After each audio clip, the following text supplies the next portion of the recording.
আজকে আমি বেলুন ফিরি দিয়ে না বেলে আটাকে একটু পেস্ট করে নিয়ে তারপরে রুটি বানাইতেছি। এই যে যেহেতু বেলুন ফিরি প্যাকেট করে ফেলছি তাই এই প্রসেসিংয়ে রুটি বানাইতেছি। রুটিগুলো কিন্তু অনেক ফুলে।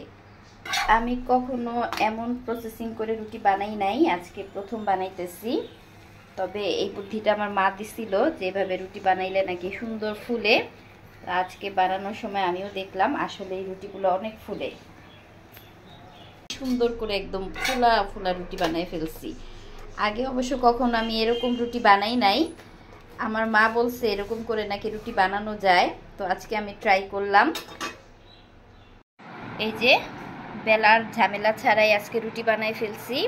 সাথে আছে মুরগির মাংস, পেঁপে দিয়ে রান্না। পেঁপেগুলো অবশ্য গাজীপুর থেকে নিয়ে আসছিলাম। বেলুন ফিরি নাই, সব কিছু প্যাকেট করে ফেলছে আপনাদের ভাইয়া। এখন যেই 2 দিন আসছি এরকম করে খাওয়া দাওয়া চলতেছে আমাদের।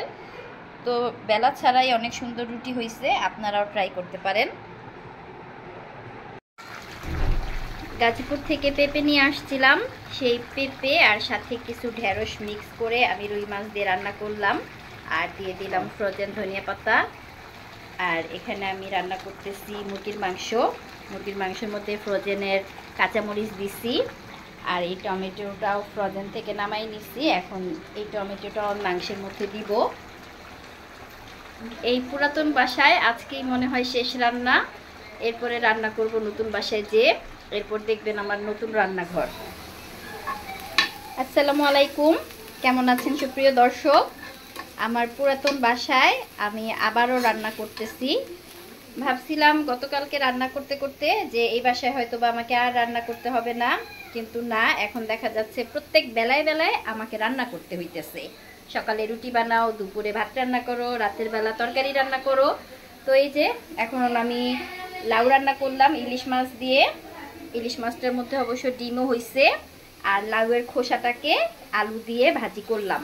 এটা অবশ্য সবার পছন্দ, লাউয়ের খোসা ভাজি। আর আমার ঘরের অবস্থা কি বলবো, পুরা ঘরের অবস্থা নাজেহাল। চলেন আপনাদের সাথে একটু ঘরটা শেয়ার করি। এই তো আমার ঘরের অবস্থা, পুরা ঘরে আমি প্যাকেট প্যাকেট করে রাখছি। এই যে আমার কন্যারা এই এলোমেলোর মধ্যে টিভি দেখতেছে। এই যে পুরা ঘর, এখানে কার্টুন, এই রুমে কার্টুন, সব জায়গায় শুধু বস্তা আর বস্তা। এই বস্তাগুলো দিয়ে চলতে গেলে আমার যে কি কষ্ট হয়, সেই কষ্টটা একটু আপনাদের সাথে শেয়ার করি। এই যে দেখেন আমার পায়ের অবস্থা, আমার পায়ের নখ অর্ধেক নাই। এই দুঃখের কাহিনী অবশ্য আপনাদের সাথে আমি পরে শেয়ার করব।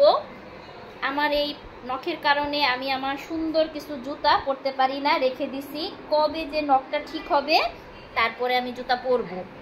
হ্যাঁ, এই দুঃখের কাহিনীটা পরে বলবো, আপাতত বলতেছি নখটা পরে কেন। এই নখটা আমার একবার না 2 বার পড়ে গেছে।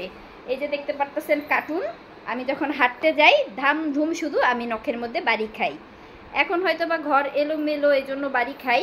এমনিতে নর্মালি স্বাভাবিকভাবে যখন আমি চলাফেরা করি তখন খাটের মধ্যে বাড়ি খাই, সোফার মধ্যে বাড়ি খাই, ডাইনিং টেবিলের চেয়ারের সাথে বাড়ি খাই, মানে সব কিছুর সাথে বাড়ি খাই। আর আপনাদের ভাইয়া আমাকে বকা দেয়। শুধু আমি একা না, রিদিও কিন্তু এরকম দুমদারাক্কা বাড়ি খায়। এই কার্টুনগুলোর কারণে আমার আর রিদির অনেক কষ্ট হয় চলাফেরা করতে। রাহা খুব একটা বাড়ি খায় না, মাঝে মধ্যে। আর আপনাদের ভাইয়া সে এত হুঁশিয়ারভাবে চলাফেরা করে, সে কোনো জায়গায় একটু ধাক্কা খায় না। আর আমাদেরকে বলে দেখো সাবধানে চলাফেরা করতে হয়। আমি অবশ্য চলাফেরা করি খুব ধুমধারাক্কা, যার কারণে এই যে এরকম পায়ে ব্যথা পাই। আর একবার না 2 বার না, আমার এই নখটা কয়েকবার পড়ে গেছে। এই নখ নিয়ে আমি আপনাদের সাথে একটা ভিডিও শেয়ার করব।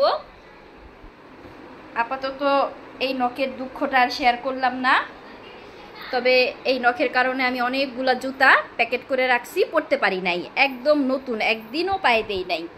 তো এই যে আমার কালকে হয়তো বা শিফট হব, যেই বাসায় যাব 1 তারিখে যাওয়ার কথা ছিল, 1 তারিখে যাইতে পারতেছি না, তো যাব 2 তারিখে।